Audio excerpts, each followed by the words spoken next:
किसी नगर में एक धनवान व्यक्ति रहता था। उसके पास अपार संपत्ति थी, परंतु वह बहुत कंजूस था।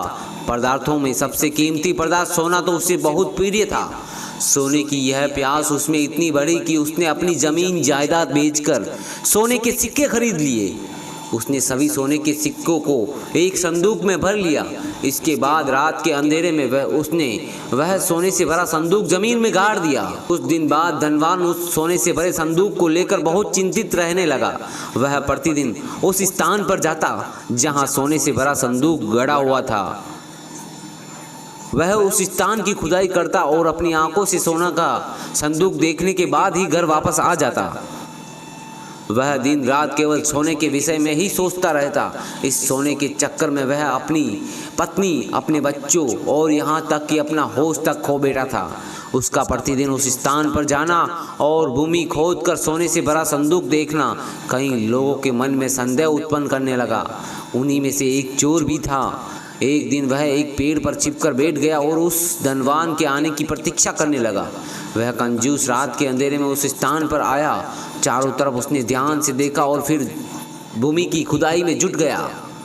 जब खुदाई के स्थान पर गड्ढा बन गया तो कंजूस ने भीतर जाकर देखा तो और फिर संतुष्ट होकर उसने गड्ढा मिट्टी डालकर बंद कर दिया और अपने घर चला आया। उस धनवान कंजूस के चले जाने के बाद चोर पेड़ से नीचे उतरा। उसने उसी स्थान पर खुदाई की और उत्सुकतावश गड्ढे में झांकने लगा। वहां सोने से भरा संदूक देखकर वह दंग रह गया। उसने झटपट जमीन में से सोने से भरा संदूक बाहर निकाला और लेकर चंपत हो गया। दूसरे दिन अपनी निश्चित दिनचर्या के अनुसार वह कंजूस व्यक्ति उसी स्थान पर पहुंचा और वहां खुदाई करने लगा, मगर आज उस स्थान पर वह सोने से भरा संदूक नहीं था। वह दंग रह गया।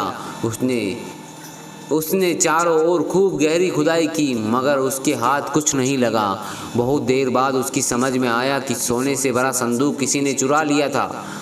उसकी मानसिक स्थिति बिगड़ गई। वह अपने कपड़े फाड़ फाड़ कर चीखने चिल्लाने लगा। उसका रोना देखकर उसका एक पड़ोसी बोला, क्यों चिल्ला रहे हो? तुम्हारे पास जो धन था वह बेकार था। तुम केवल यह कल्पना करते थे कि तुम धनवान हो। अब भी यही कल्पना कर लो।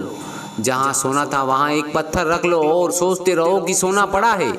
तुम्हारा सोना मिट्टी में दबाकर बेकार पड़ा था, किसी के काम नहीं आ रहा था। तो पत्थर भी वैसा ही है। तुमने तो धन केवल देखने के लिए रख रखा था। जाओ अब घर जाकर अपने बीवी बच्चों की देखभाल करो, वह सोने से कहीं ज़्यादा मूल्यवान है।